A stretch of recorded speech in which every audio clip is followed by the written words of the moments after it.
The film begins in 1988 with a massive explosion that destroys Tokyo.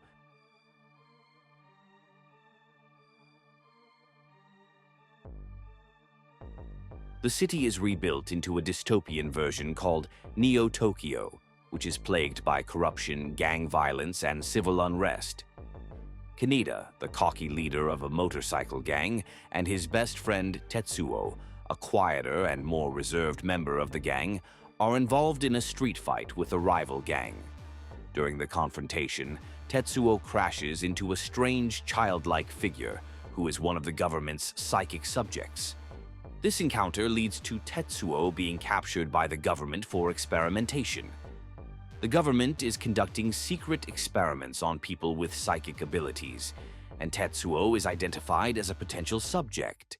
Kaneda, worried about his friend, sets out to rescue him. Meanwhile, Tetsuo begins to experience strange visions, and his psychic powers start to develop. At first, they are weak, but they grow rapidly in intensity. Tetsuo struggles to control his growing abilities. After an accident at a military base, he causes a massive explosion, demonstrating the extent of his power. As his abilities continue to increase, he becomes more unstable. He becomes increasingly paranoid and angry, attacking anyone in his path, including his former friends. Kaneda eventually joins forces with a resistance group led by a woman named Kei, who is trying to expose the government's dark secret regarding the psychic project. They learn that the children experimented on by the government, including the strange child Tetsuo encountered, were part of an effort to create beings with godlike abilities. Colonel Shikishima, the head of the military, is aware of the danger Tetsuo poses and attempts to contain him. He is conflicted, wanting to stop Tetsuo for the greater good, but also desiring to use Tetsuo's power for the government's advantage. As Tetsuo's powers continue to escalate, his transformation becomes increasingly horrifying. He confronts Colonel Shikishima and the government scientists, who reveal that his abilities mirror those of Akira, the being responsible for the original Tokyo's destruction. Tetsuo's powers reach catastrophic levels, and he begins to lose his humanity, becoming more godlike in nature. He reshapes reality itself, spiraling further into madness.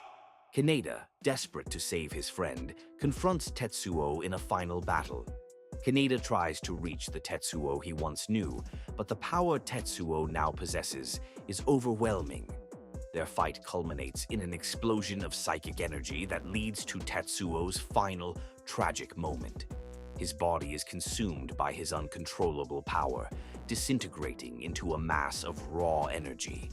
The city descends into chaos once again as Tetsuo's death triggers a cataclysmic event. Neo-Tokyo is left in ruins, and the government is powerless to stop the aftermath. The film ends with the suggestion that something new might emerge from the destruction, something that could reshape the world in the same way the original explosion did. The film's closing moments leave viewers with more questions than answers, exploring themes of power, science, and the possibility of a new reality emerging from the chaos. The ambiguous ending reflects the ongoing cycle of destruction and rebirth, leaving the fate of the world uncertain.